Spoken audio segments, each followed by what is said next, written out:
नमस्कार साथियों, स्वागत है आप सभी का आपकी अपनी पाठशाला पर। मैं हूं अंकित अवस्थी। आप हैं मेरे साथ में रूस और यूक्रेन के बीच पैदा हुई इस वर्तमान स्थिति पर अपडेट जानने के लिए।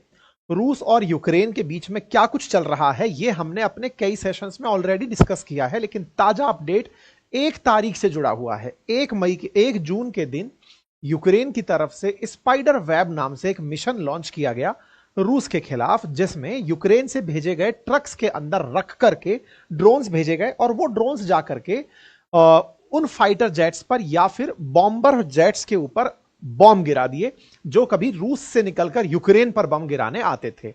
इस पूरी घटना को यूक्रेन के अनुसार 1.5 साल का समय लगा एग्जीक्यूट होने के लिए, लेकिन यूक्रेन ने यह सब कारनामा ऐसे वक्त पर कर दिखाया जहां एक और वेस्टर्न वर्ल्ड या फिर दुनिया के तमाम देश प्रयास कर रहे हैं कि रूस और यूक्रेन शांति स्थापित करें।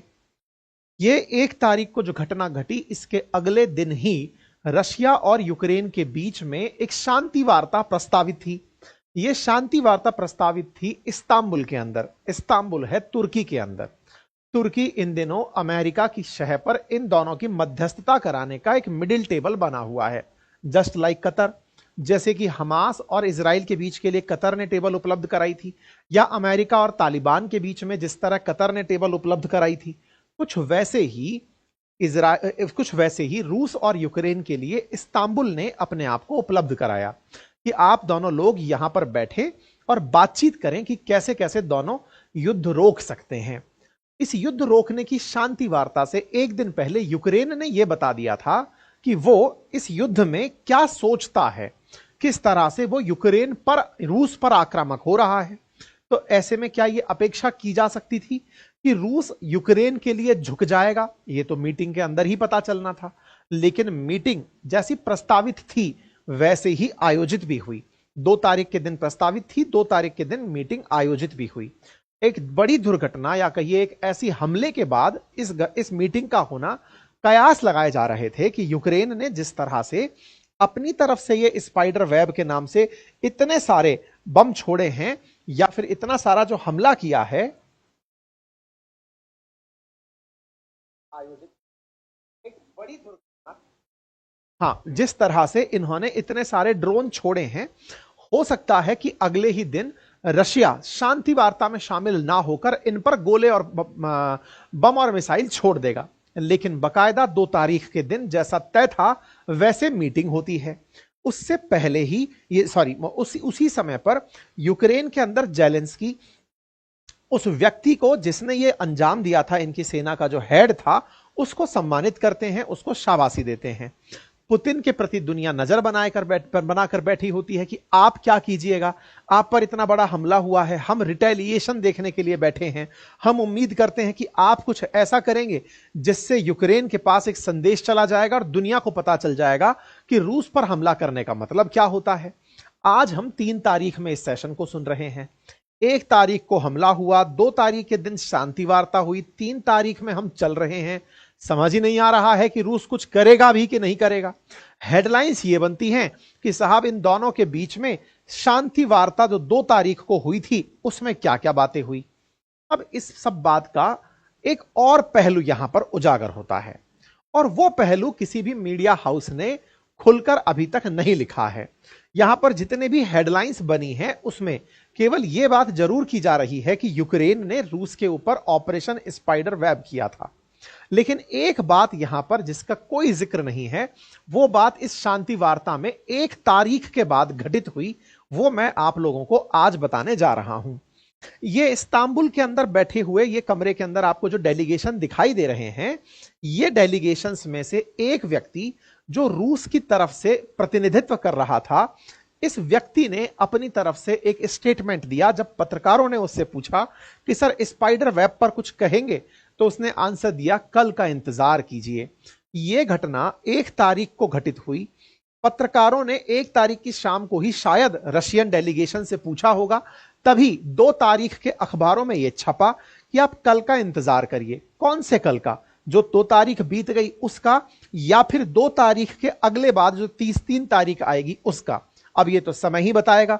वेट फॉर टुमारो कहने वाला व्यक्ति कोई और नहीं अपितु पुतिन का बहुत क्लोज मित्र था, या फिर कहिए तो उसका एक राजनीतिक सहयोगी था। अब पुतिन के राजनीतिक सहयोगी के द्वारा इस तरह की वार्ता होना कि कल का इंतजार करिए, लोगों के मन में संशय पैदा कर गई। संशय इस बात का कि क्या पुतिन कोई भीषण हमला करने वाले हैं। अच्छा, हमले के अंदर न्यूज छोटी भी हो तो वो बड़ी बन जाती है। जैसे अभी ताजा खबर जो आ रही है वो ये है, कुछ ही घंटे, 1 घंटे पहले की खबर है आपका सेशन शुरू होने से पहले, कि रूस ने किंजल नाम की एक मिसाइल है जो यूक्रेन पर दाग दी है। किंजल नाम की मिसाइल हाइपरसोनिक मिसाइल है, 10 मैक की गति से चलने वाली मिसाइल है, और इसको इन्होंने पहली बार इस संघर्ष में यूज किया है। यह मिसाइल न्यूक्लियर कैपेबल मिसाइल है, यानी कि परमाणु बम ले जाने में सक्षम मिसाइल है। तो क्या हम यह मान लें कि पुतिन ट्रायल कर रहे हैं कि परमाणु हथियार चलाने के लिए मैं चेक कर लूं कि मिसाइलें कैसे चलेंगी, या फिर यूक्रेनियंस के लिए यह कॉमन बात है क्योंकि यूक्रेन के ऊपर रूस की तरफ से आए दिन हमले होते आए हैं।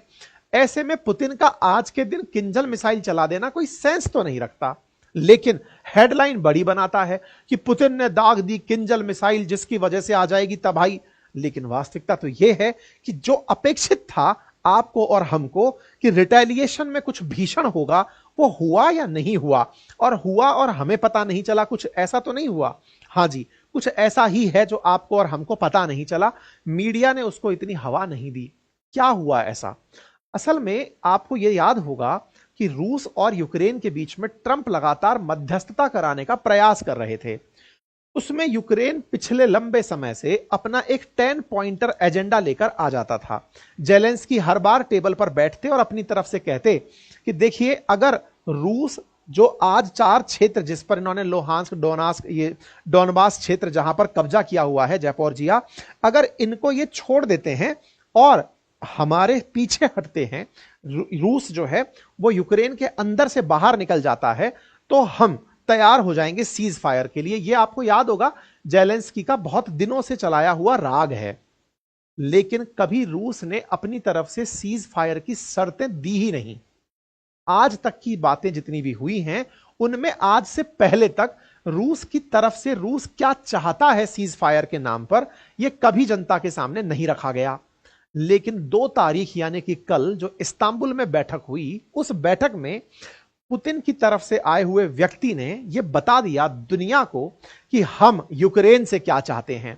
यानी शांति वार्ता की अगर शर्तें आप लोग रखते ही हैं तो शांति वार्ता की हमारी शर्त क्या है। आप जानकर आश्चर्य करेंगे कि उस शर्त का अर्थ क्या है। अर्थ फिलहाल बता देता हूं, शर्त आगे बता दूंगा। अर्थ यह है कि रूस युद्ध नहीं रोकने वाला, रूस सीज फायर नहीं करने वाला, रूस भविष्य में भी यूक्रेन से ऐसा ही बर्ताव करेगा जैसा अभी कर रहा है। आप पूछेंगे कि यह सीज फायर के अंदर चर्चा हुई है? जी हां, रूस की तरफ से एक मेमोरेंडम दिया गया। असल मायने में जब ये लोग आपस में बैठकर टेबल टॉक करने आए तो 1 घंटे के अंदर ही बातचीत हुई। उस समय रूस की तरफ से प्रस्ताव दिया गया कि आपके जो लोग आप ही के क्षेत्र में मर गए हैं उन सैनिकों को हम डेड बॉडीज को आपको दे देते हैं, और हमारे सैनिक जो आपके क्षेत्र में मर गए हैं उनकी डेड बॉडीज हमें दे दो। बोले सर कितने दिन का सीज फायर? बोले 2 से 3 दिन पर्याप्त होंगे। मतलब रूस ने आते ही अपने मरे हुए सैनिक और यूक्रेन के मरे हुए सैनिकों की अदला बदली, बच्चों की अदला बदली, इसके लिए यहां पर बातचीत की। मात्र 2 दिन का सीज फायर कॉमन रूप से मांगा गया कि 2 दिन के भीतर भीतर सारी डेड बॉडीज को इधर उधर कर लो। यह बिल्कुल वैसे ही है जैसे जब रशिया यूक्रेन शुरू हुआ था और भारतीय छात्र वहां फंसे रह गए थे तो उनके लिए एक कॉरिडोर बनाने की बात थी। कुछ वैसा ही कॉरिडोर बनाने का यहां अनाउंसमेंट हुआ होगा कि डेड बॉडीज निकाल लो, बस इतना ही सीज फायर है। यूक्रेन और रशिया के बीच में ये जो डायरेक्ट पीस टॉक है ये इस्तांबुल में हो रही थी। तुर्की इसकी मध्यस्थता कर रहा था। तुर्की ने 16 जून को भी जब ट्रंप मिडिल ईस्ट की यात्रा पर थे तब भी इन दोनों के देशों के राष्ट्राध्यक्षों को बुलाया था। दोनों देशों के राष्ट्राध्यक्ष यहां नहीं आए थे, इन्होंने अपने डेलीगेशन भेजे थे। ऐसे ही कल यानी 2 जून को भी फिर से यहां पर बैठक हुई और इस बैठक में दोनों तरफ से प्रतिनिधि आए। इंटरेस्टिंग तथ्य जो यहां पर देखने को मिला, यूक्रेन की तरफ से जो प्रतिनिधि यहां पर आए थे वो मिलिट्री वेशभूषा में आए थे। यूक्रेन की तरफ से आए हुए जो अधिकारी थे वो मिलिट्री वेशभूषा में थे, अधिकांश लोग 60% लोग। वहीं रूस की तरफ से जो लोग आए थे वो अपनी फॉर्मल्स ड्रेसेस में आए थे, फॉर्मल ड्रेसेस में आए थे। इससे लोगों ने एक और कंक्लूजन निकाला कि यूक्रेन भी अब जंग रोकने के मूड में नहीं है, वो दिखा ही ये रहा है कंट्री इन वॉर। और ऐसे में कंट्री जो वॉर में है उसकी ये जो तस्वीरें आती हैं ये बताने के लिए पर्याप्त हैं कि फिलहाल युद्ध के दौरान ही हम एक दूसरे के साथ अदला बदली करेंगे अपने लोगों की, बस इतनी ही देर का हम सीज फायर करने को तैयार हैं। रूस की तरफ से आए हुए इस प्रतिनिधि मंडल के अंदर एक व्यक्ति के द्वारा जब यह बयान दिया गया, व्लादिमीर मेडिंस्की, ये जेलेंस्की तो यूक्रेन वाले हैं और मेडिंस्की रूस वाले हैं। मेडिंस्की जो हैं वो रूस में पुतिन के करीबी माने जाते हैं, राजनेता और इतिहासकार के रूप में इनकी पहचान है।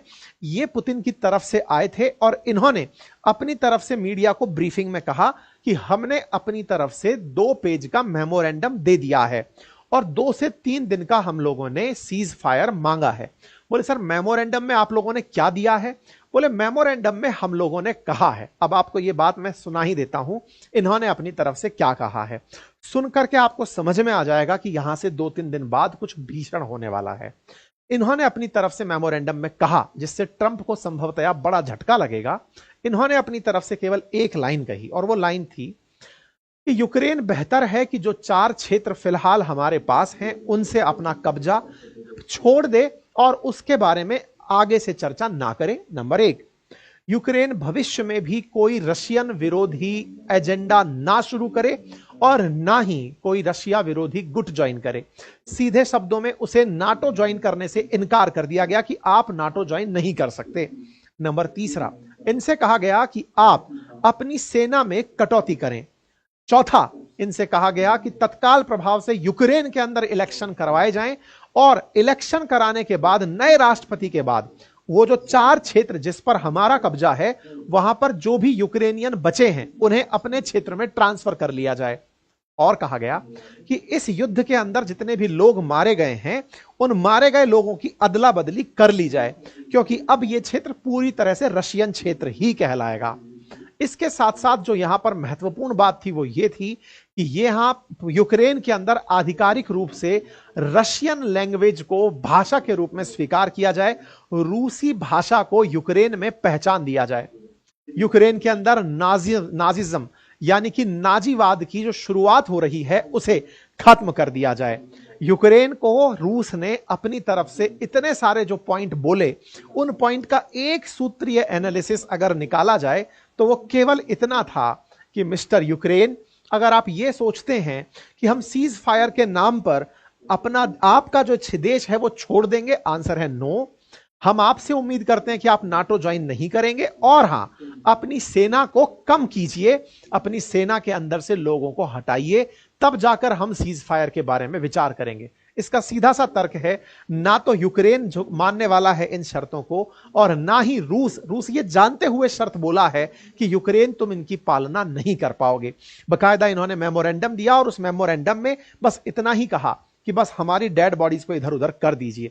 जेलेंस्की ने इसी वजह से इस बात को लिखा कि as for the cease fire they basically don't see it happening yet, according to the Russian they are ready for 2 to 3 days cease fire just to collect their dead from the battlefield, which I think idiots, because the whole point of the ceasefire is to stop people from becoming dead in the first place. So you see the mindset. बोले ये cease fire असल में लोगों को मरने से रोकने के लिए था, लेकिन ये लोग जो कह रहे हैं कि हम डेड बॉडी उठाने आना चाहते हैं, इसके लिए हमें समय दिया जाए। लेकिन इस बीच में तुर्की अलग बात से खुश हो रहा है। तुर्की के विदेश मंत्री ने अपने ट्विटर अकाउंट पर मेंशन किया कि हम बड़े खुश हैं कि हमने शांति वार्ता की मध्यस्थता करी। रेसेप अर्दगन कह रहे हैं कि हम बड़े खुश हैं कि हम दुनिया में युद्ध नहीं चाहते, हम युद्ध को खत्म करना चाहते हैं और हम चाहते हैं कि रूस और यूक्रेन के लिए हम मध्यस्थ की भूमिका निभाएं। हम वो दिन भी चाहते हैं जब ट्रंप, पुतिन और जेलेंस्की हमारे देश में आकर शांति वार्ता करें। यह अलग चीज का चरस भुगत रहे हैं। खैर, यूक्रेन का प्रतिनिधिमंडल पूरी तरह से मिलिट्री वेशभूषा में था, जिसका मैसेज दुनिया भर को गया और रूस ने अपनी तरफ से जो संदेश दिया वो साफ था कि वो इस सीज फायर से कतई खुश नहीं है और ना ही वो सीज फायर करने के मूड में है। अब सवाल यह है कि कौन से कल की बात थी। तो आज अगर 3 तारीख को हम रशियन का कल माने तो ऐसे में किंजल मिसाइल के दृश्य आने शुरू हो चुके हैं। यूक्रेन के इनसाइडर्स ने अपनी तरफ से तस्वीरें डालना शुरू कर दिया है। यूक्रेन के अंदर एयर रेड अलर्ट्स जलना शुरू हो गए हैं। लोगों ने इस तरह से पुलों के नीचे सबवे में जाकर शरण लेने की तस्वीरें साझा की हैं। कुछ इस तरह की 3 तारीख की, अब से 1 घंटे पहले की है। लोग सबवे के नीचे छुपकर शरण ले रहे हैं। एक स्टेशन के अंदर जो सबवे बना हुआ है वहां पर यूक्रेनियन मीडिया इस बारे में कोट कर रही है कि पहली बार किंजल मिसाइल का यूज हुआ है। किंजल मिसाइल रूस की सबसे घातक मिसाइल मानी जाती है। यह मिसाइल अपने आप में 10 मैक की गति से चलती है, 2000 किलोमीटर तक मार करती है। आवाज की स्पीड से 10 गुना तेज चलने के कारण यह किसी भी डिफेंस सिस्टम द्वारा पकड़ी नहीं जाती है। फिलहाल रूस ने इसे ब्लैक सी में तैनात किया हुआ था और वहां से यदि ये यहां चलकर आई है तो अपने आप में अगेन जो तुर्की की मध्यस्थता से जो बातें रुकी थी उसका कोई मतलब नहीं निकला है। यूक्रेन का ये वाला जो क्षेत्र जिसे सूरे के नाम से जाना जाता है, यहां पर हमला रिपोर्ट किया गया। सूरे नहीं, सूमी के नाम से जाना जाता है। यहां पर हमला रिपोर्ट किया गया है और इस हमले के अंदर अब से 1 घंटे पहले ही जो घटना घटी, इस पर जेलेंस्की का ट्वीट आपके सेशन शुरू होने से 10 मिनट पहले आया, जिसमें उन्होंने यह स्वीकार किया कि रूस ने हम पर हमला कर दिया है। सूमी के अंदर एयर स्ट्राइक हुई है। हम लगातार ऐसी स्ट्राइक्स देख रहे हैं। फिलहाल कंटिन्यूटी में इन्होंने ऐसा काम और कर दिया है। तस्वीरें इस समय आ रही हैं। आगे क्या होता है जानने वाली चीजें होंगी, लेकिन फिर से बड़ा सवाल कि क्या जेलेंस्की पुतिन गुस्से के अंदर यूक्रेन पर न्यूक्लियर बम फेंक सकते हैं? तो फिर पुरानी न्यूज निकाल करके लोग लेकर आए, जिसमें 1 महीने पहले पुतिन से जब यह पूछा गया था कि क्या यूक्रेन पर आप न्यूक्लियर बम चलाएंगे, तो वो न्यूज फिर से ट्रेंड होने लगी, जिसमें उन्होंने कहा कि नहीं, हम यूक्रेन पर न्यूक्लियर बम नहीं चलाएंगे। पिछले महीने उन्होंने कहा कि हमारे पास ऑलरेडी इतने सारे पॉइंट्स हैं, इतना सारा असला है, हमारे पास वो टैक्टिक्स हैं जिससे हम यूक्रेन को सरेंडर करा देंगे, इसके लिए हमें चलाने की आवश्यकता नहीं है। हमने कल ही आपके सामने एक सेशन और किया था जिसमें रूस से कहां चूक हुई इसका भी जिक्र किया गया था। लोगों का मानना है कि यूक्रेन ने यह खुद से किया, लेकिन बहुत सारे डिफेंस एक्सपर्ट का मानना है कि यूक्रेन का साथ इसमें वेस्टर्न वर्ल्ड और अमेरिका ने दिया था। इसी बीच में जो अभी एक और अपडेटेड खबर आ रही है वो ये है, थोड़ी देर पहले की खबर है, जिसमें यूक्रेन के जो चीफ ऑफ स्टाफ हैं, जेलेंस्की के चीफ ऑफ स्टाफ हैं, वो अभी अमेरिका की तरफ निकल कर गए हैं। उनकी फ्लाइट रडार पर कैप्चर हुई है। इसका मतलब कुछ ऐसा है जो अमेरिका की तरफ से इन्हें इंस्ट्रक्शंस के रूप में दिया जा रहा है। भविष्य में जो भी कुछ होता है अपडेट के रूप में आप लोगों तक जरूर लेकर आया जाएगा। मेरे साथियों, आप तक तमाम जो जानकारी हम लेकर आते हैं, आइदर अंकित इंस्पायर इंडिया पर या अपनी पाठशाला पर लेकर आते हैं। आपसे गुजारिश है कि आप में से आधे से अधिक लोगों ने चैनल सब्सक्राइब नहीं किया हुआ है। सब्सक्राइब ना होने से आपके पास रिकमेंडेशंस भी नहीं पहुंचती हैं। चैनल पर जैसे ही कोई सेशन डलता भी है तो आपके पास वो खबर पहुंचने में देर हो जाती है। सब्सक्राइब करने के लिए 0.17 सेकंड लगता है, क्लिक करना है और उसके अलावा कुछ नहीं। आप बेल आइकन दबाते हैं तो आपके पास इंफॉर्मेशन और तेजी से आएगा। बेहतर है कि आप इस काम को कर लें तो हमारे लिए बेहतर मोटिवेशन का कारण बनेगा। ठीक है, ये वो मेमोरेंडम है जिसके सामने मैंने अभी जो पढ़ के सुनाया, जो रूस ने अपने द्वारा साझा किया था। अभी 10 मिनट के अंदर आप लोगों के साथ अपनी पाठशाला एप्लीकेशन पर एक फ्री वेबिनार डिस्कस हो रही है, जिसमें आप और हम चर्चा करेंगे कमेंट्स के माध्यम से। ऐप के ऊपर लिंक कमेंट बॉक्स में है कि डिजिटल डिस्ट्रक्शन से, यानी कि जो ऑनलाइन जो आपके सामने तमाम प्रकार की चैलेंजेस हैं, उनसे कैसे खुद को बचाकर रखा जाए, चाहे वो रीलबाजी हो या फिर कुछ ऐसा कंटेंट जिससे कि आपका ध्यान पढ़ने से हटकर कहीं और तीसरी दुनिया में चलने लगता है। उस पर एक जर्नल विमर्श है। अगर आप चाहते हैं तो फ्री ऑफ कॉस्ट इस लिंक को जाकर ज्वाइन कर सकते हैं। लिंक कमेंट बॉक्स में है। 10 मिनट में आपसे उस सेशन के अंदर मुलाकात हो रही है। इसी एप्लीकेशन अपनी पाठशाला पर हमारे कोर्सेज उपलब्ध हैं, जिसमें मैंने डिटेल में हिस्ट्री, ज्योग्राफी, पॉलिटी, इकोनॉमी पढ़ाई हुई है। दोनों भाषाओं में कंटेंट उपलब्ध है। इसी के ही हैंड रिटन नोट्स आपके लिए घर पर डिलीवर होने के लिए उपलब्ध हैं। आप इन्हें एक्सेस कर सकते हैं। Thank you so much. अपना ख्याल रखें।